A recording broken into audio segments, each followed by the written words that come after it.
ألف لام را تلك آيات الكتاب المبين إنا أنزلناه قرآنا عربيا لعلكم تعقلون نحن نقص عليك أحسن القصص بما أوحينا إليك هذا القرآن وإن كنت من قبله لمن الغافلين إذ قال يوسف لأبيه يا أبت إني رأيت 11 كوكبا والشمس والقمر رأيتهم لي ساجدين قال يا بني لا تقصص رؤياك على إخوتك فيكيدوا لك كيدا إن الشيطان للإنسان عدو مبين وكذلك يجتبيك ربك ويعلمك من تأويل الأحاديث ويتم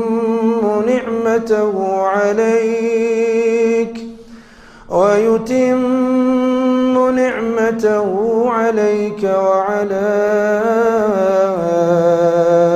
آل يعقوب كما أتمها على أبويك من قبل إبراهيم وإسحاق إن ربك عليم حكيم وكذلك يجتبيك ربك ويعلمك من تأويل الأحاديث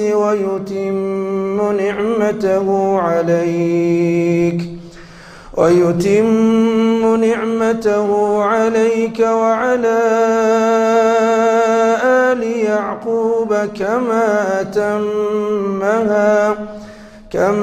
أتمها على أبويك من قبل إبراهيم وإسحاق إن ربك عليم حكيم لقد كان في يوسف وإخوته آيات للسائلين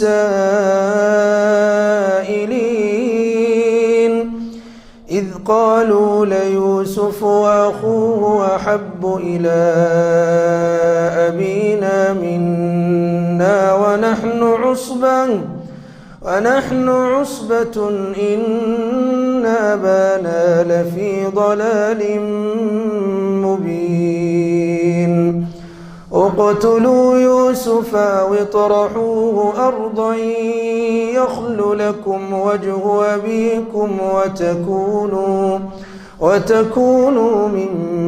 بعده قوما صالحين قال قائل منهم لا تقتلوا يوسف وألقوه في غيابة الجب يلتقطه بعض السيارة إن كنتم فاعلين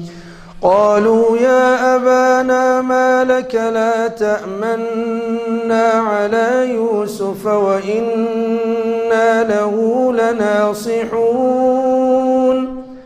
أرسله معنا غدا يرتع ويلعب وإنا له لحافظون قال إني ليحزنني أن تذهبوا به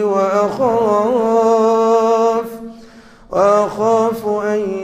يأكله الذئب وأنتم عنه غافلون. قالوا لئن أكله الذئب ونحن عصبة إنا إذا لخاسرون. فلما ذهبوا به وأجمعوا أن يجعلوه في غيابة الجب وأوحينا إليه لتنبئنهم بأمرهم هذا وهم لا يشعرون. وجاءوا أباهم عشاء يبكون. قالوا يا أبانا إنا ذهبنا نستبق وتركنا يوسف عند متاعنا فأكله الذئب وما أنت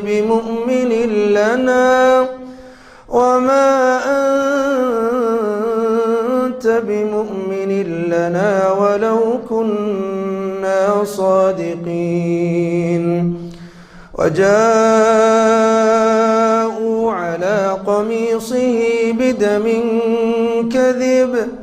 قال بل سولت لكم أنفسكم أمرا فصبر جميل والله المستعان على ما تصفون. وجاءت سيارة فأرسلوا واردهم فأدلى دلوه قال يا بشرى هذا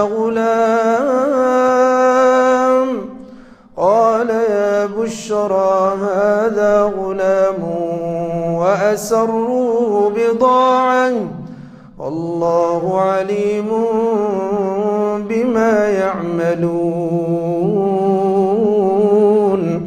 وشروه بثمن بخس دراهم معدودة وكانوا فيه من الزاهدين. وقال الذي اشتراه من مصر لامرأته أكرمي مثواه عسى أن ينفعنا أو نتخذه ولدا وكذلك مكنا ليوسف في الأرض ولنعلمه من تأويل الأحاديث والله غالب على أمره ولكن أكثر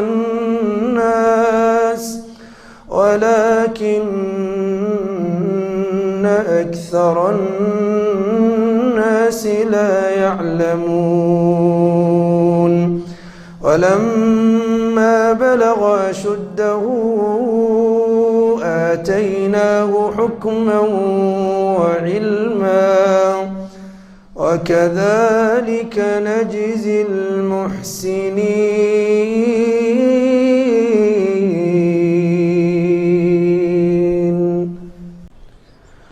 وراودته التي هو في بيتها عن نفسه وغلقت الأبواب وقالت هيت لك قال معاذ الله إنه ربي أحسن مثواي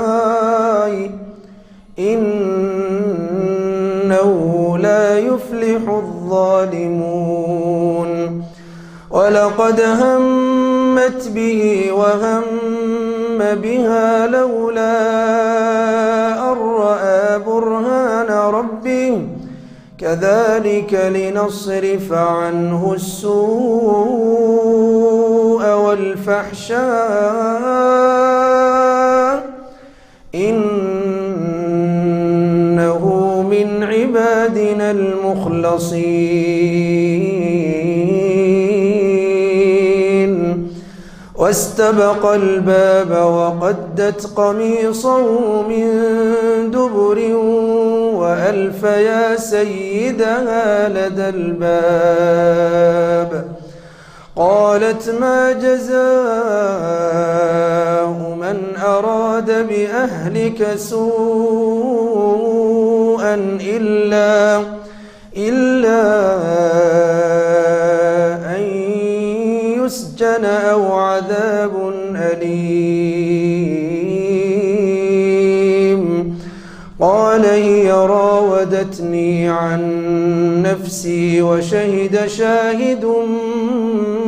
من أهلها إن كان قميصه قد من قبل فصدقت وهو من الكاذبين وإن كان قميصه قد من دبر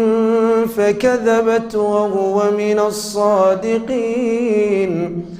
فلما رأى قميصه قد من دبر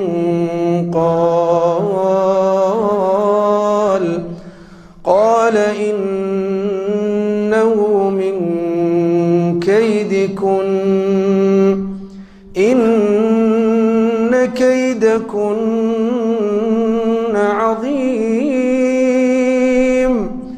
يوسف أعرض عن هذا واستغفري لذنبك إنك كنت من الخاطئين.